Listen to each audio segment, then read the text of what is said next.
Nie do piči romantiku teraz. Daj byť normálne, všetko. Zapoj tam. Však to nebude pasovať. Bude všetko pasovať. Ale tú gitaru chcem. Jedna gitara. Minulé som sebe kýchnul, až sa mi perdlo. Chvála Bohu, že mi to snaky nerozterhlo. Všade hrozný smrud, ťažko sa dýcha, ja i barzne dobre, až ma v ľudcoch pichá. Potom še ľudze čudujú, že ozonová diera. Však dneska prdzi aj to, čo nebehaj na čase varovac. Všetké živé ľudze už neprce, bo nás nebudze. Potom reklamy dávajú, že kde je šani, tá comištice však to. Vy ste teľo srali, až sa z toho šani ujebal z našej zeme. Keď tu nič iného jem sa non-stop sere. Netreba še hambiť, keď si zrazu pukneš. Jedna ruka do gači, še neposral kúkneš. Keď jubica nežne nedu, je to dobrá správa. A keď naopak, no i také še stáva. No jednu vec mávaj, kuse na gebenina, všetci isperdec na hajzel nelení. Keďže tu asi všetci žijú v milnej domienke, pretože prdeť medzi ľuďmi je proti ľudskej mienke.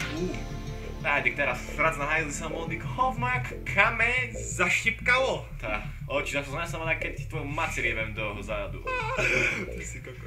Minimálne raz do dňa príde na náš čas, kedy musíme odplniť všetko, čo je v nás tvorí, či ako keby šitu ani nebol. Na nikto nezdá identifikovať, že kto šipernul.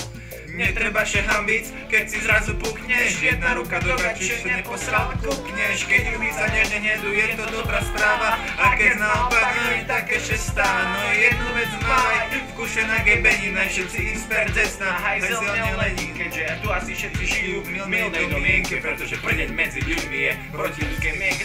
O prdzení môžem rozprávať si veľa. Môže. Ťažká etapa života, môj to bola.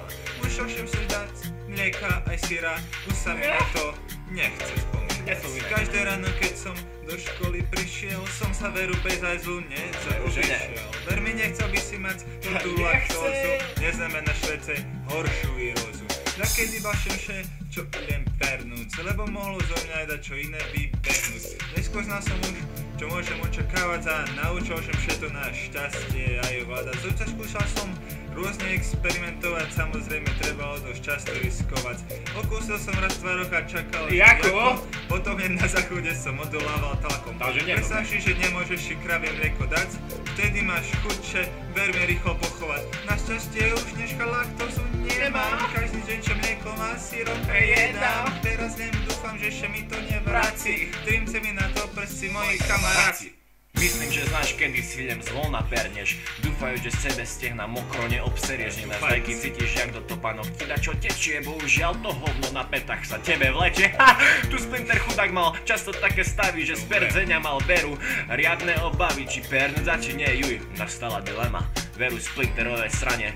To mi bola téma, chlapec myslel, že už je z najhoršieho vonka. Tá majonézu dal sebe chudák do bachorka. Vtedy som ho len videl, jak na hajzel jeci. Modliať sa na ne obsere okolné deti, amen. Nemal to ľahké, no laktózu už dávno prekonal. Aj keď počas boja s ňou sa takmer pochoval, už nemusí nosiť ďalšie náhradné gači. To, že še neposráva, chlapec Bohu vďačí. Ďačím!